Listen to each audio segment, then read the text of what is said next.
topics for a minute and talk about diabetes, something 37+ million people in the U.S. are living with, and it affects how your body turns food into energy. You see, if you have diabetes, your body either doesn't make enough insulin or it can't use the insulin it makes as well as it should, and this can result in too much sugar staying in your bloodstream, which can lead to more serious health issues like heart or kidney disease. So this is where insulin drugs come in. Literally, people need it to survive. The problem is the drug isn't cheap, and that's why some lawmakers are hoping to change that. Last week, the House passed a bill that would cap the monthly cost of insulin at about $35, but that's only if you have health insurance. The bill now heads to the Senate, where it's expected to face an uphill battle because Republicans argue that it would just raise premiums and worsen inflation. So here to talk about all of this is health insurance expert Paul Seegert. Paul, thanks so much for joining us. First off, what are Americans living with diabetes right now paying for this insulin drug? Well, 75% of them are already seeing costs at that level that the bill would provide. So it's going to help a set of the population. But for most folks, they can already access insulin at that cost. Mm-hmm. Is going to make sure that basically everyone can if they have coverage. So that will be positive for the consumer, and that's a good thing. And the Republicans aren't incorrect in saying that it may cause inflation. It does leave a lot of the waste that we have in our country and the way that we pay for drugs that's attached to the cost of insulin pretty much untouched. And I think that's an important part of the story too. So you're saying some people already pay $35 a month, but I'm hearing there's some families out there who are paying up to $2,000 a month for this drug and even going to other places outside of the U.S. to try and get their hands on it, right? That's true. Yeah, that is true.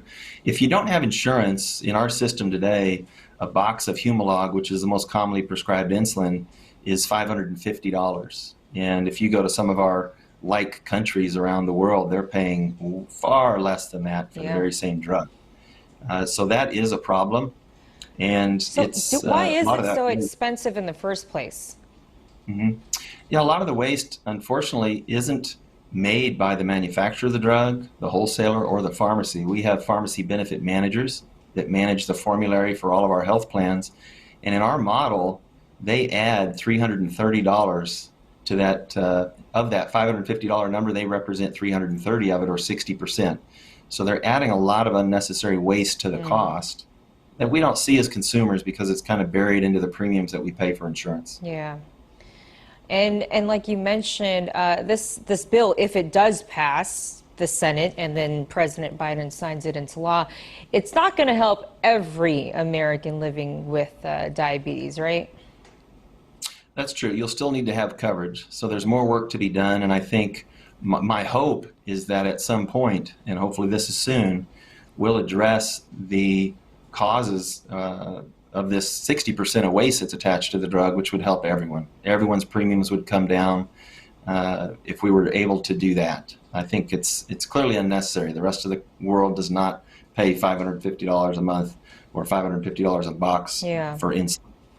Paul, do you think there's anything else missing from the bill?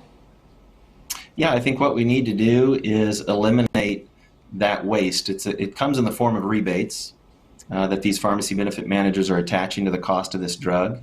And we also would do well to make it easier for generic versions to come to market.